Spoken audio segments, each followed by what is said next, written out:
Good morning mister Krishna Prasad.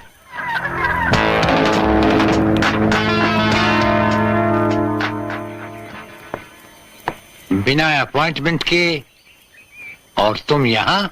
वक्त कम था इसलिए अचानक आना पड़ा। इस चेकबुक के हर पन्ने पर मैंने दस्तखत कर दिए हैं। रकम आप जितनी चाहे भर सकते हो, लेकिन मेरे बेटे को कानून के शिकंजे से छुड़ाना है, जिसे आपके भाई इंस्पेक्टर ज्वाला प्रसाद ने गिरफ्तार कर लिया है, और यह काम सिर्फ आप ही कर सकते हैं।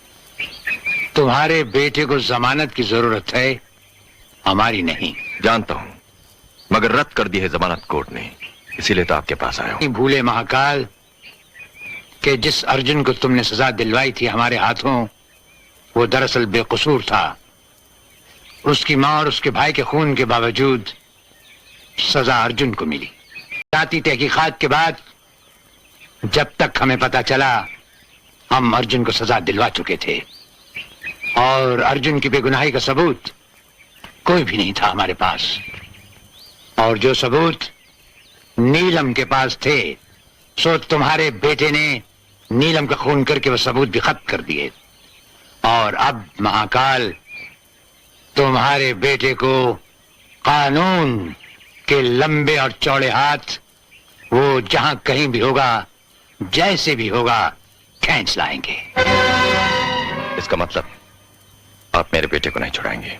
मेरे बेटे को नहीं छुड़ाएंगे? छुड़वाएंगे, जरूर छुड़वाएंगे महाकाल। अफसोस फांसी के फंदे से नहीं, दुनिया और तुम्हारी झंझट से। इस जवाब का मतलब समझते हो कृष्ण प्रसाद? महाकाल से दुश्मनी और अंजाम एक भयानक तूफान। अंजाम का डर सोचना हमारे लिए बेकार और बेसूद है। रही बात तूफान की महाकाल, तो किश्ती और बादबान तो क्या, हम तो वो भंवर हैं जिसमें समुंदर के समुंदर डूब जाते हैं। कृष्ण प्रसाद, सारा बंबई शहर इस बात का भी गवाह है कि महाकाल जो सोचता है वो कर दिखाता है। अगर आप मेरे बेटे का केस नहीं लड़ेंगे तो आप उसके खिलाफ भी नहीं लड़ेंगे, और अगर आपने ऐसी गलती की तो उसका अंजाम सिर्फ मौत का तांडव होगा। याद रखो कृष्ण प्रसाद, मेरा नाम है महाकाल। काली का पुजारी हूं मैं। लिबास भी काला, धंधा भी काला, और दुश्मनों को जो कफन पहनाता हूं वो भी काला।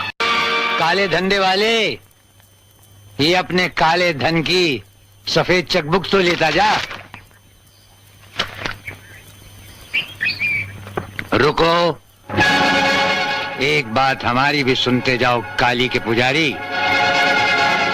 छिपकली के बच्चे कभी मगरमच्छ नहीं बन सकते, वो दीवार पर रेंगते रेंगते ही मर जाते हैं।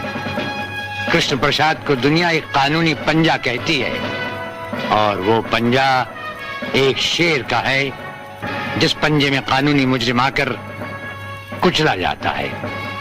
हमारी राय मानो, अपने बेटे की अर्थी का सामान तैयार रखो, क्योंकि किसी भी वक्त कोर्ट उसे सजाए मौत देगा ही। किसके पंजे से किसकी मौत होगी और किसकी अर्थी उठेगी, इसका फैसला अदालत के फैसले के बाद ही होगा कृष्ण प्रसाद।